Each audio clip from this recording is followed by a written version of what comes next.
మరోవైపు తాను రేవ్ పార్టీలకు వెళ్లే వ్యక్తిని కాదంటున్నారు యాక్టర్ శ్రీకాంత్. బెంగళూరు శివారు ప్రాంతంలో నిర్వహించిన రేవ్ పార్టీతో తనకెలాంటి సంబంధం లేదని తన ఇంటి నుంచి శ్రీకాంత్ ఓ వీడియోను విడుదల చేశారు. తనని పోలిన వ్యక్తిని చూసి ఆశ్చర్యపోయానని, అయితే అతడికి గడ్డం ఉందని శ్రీకాంత్ తెలిపారు. పోలీసులు తనని అరెస్ట్ చేసినట్టు వస్తున్న వార్తలను ఖండించారు శ్రీకాంత్. ఇది నా ఇల్లేగా, మా ఇంట్లోనే ఉన్నాను, హైదరాబాద్లో ఉన్నాను. సో నేను విన్నాను పొద్దున్నుంచి, నాకు ఫోన్లు రావడం జరిగింది. నేను కూడా వీడియో క్లిప్ చూశాను. మన మీడియా మిత్రులు చాలామంది నన్ను అడిగి క్లారిఫై చేసుకున్నారు. వాళ్ళ దాంట్లో రాలేదు నాకు తెలిసి. చాలా ఇట్లా శ్రీకాంత్ ఇలా బెంగళూరులో రేవ్ పార్టీకి వెళ్ళాడు, హేమ వెళ్ళింది, ఈ టైప్లో ఏవో వచ్చినాయి. ఏదో నాకు నవ్వు వచ్చింది. ఇంట్లో వాళ్ళంతా నవ్వుకున్నాం. ఇదేంటిది, మొన్న ఏమో విడాకులు ఇచ్చి పిచ్చేశారు నా భార్యతో, ఈరోజు ఏమో రేవ్ పార్టీలకి వెళ్ళాడు అని వచ్చేసినాయి. కానీ ఒకటి, వాళ్ళు కొంచెం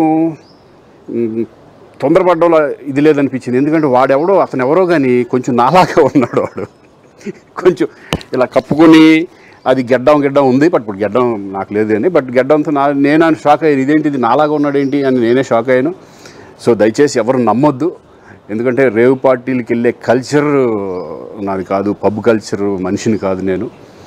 ఒక్కోసారి బర్త్డే పార్టీలకి వెళ్తాము, ఒకవేళ తెలియకుండా ఏదైనా వెళ్ళినా ఒక హాఫ్ అన్ అవర్ నుండి వచ్చేస్తాను తప్పితే అటువంటి ఏమీ లేదు. రేవ్ పార్టీ ఎలా ఉంటుందో కూడా నాకు తెలియదు. సో దయచేసి ఎవ్వరూ ఈ విషయాన్ని నమ్మొద్దు. హ్యాపీగా నేను హైదరాబాద్లో ఉన్నాను, మా ఇంట్లోనే. ఇప్పుడు మా ఇంట్లో నుంచే నేను ఇది చేస్తున్నాను.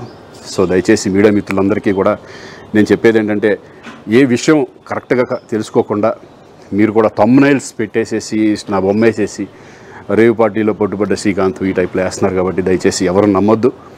అది అతను నాలాగా ఉన్నాడు అనే ఒక విషయంలో మీరు పొరపాటు పడి ఉంటారని నేను అనుకుంటున్నాను. దయచేసి అది నేను కాదు. Thank you. ఇటువంటి అన్నీ కూడా నిజంగా కొంతమంది, వాళ్ళందరికీ నిజంగా థ్యాంక్స్ చెప్పుకుంటున్నాను నేను.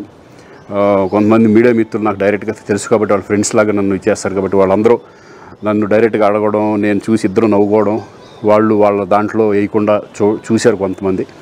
వాళ్ళందరూ కూడా నేను థ్యాంక్స్ చెప్పుకుంటున్నాను. దయచేసి ఇవన్నీ నమ్మొద్దు.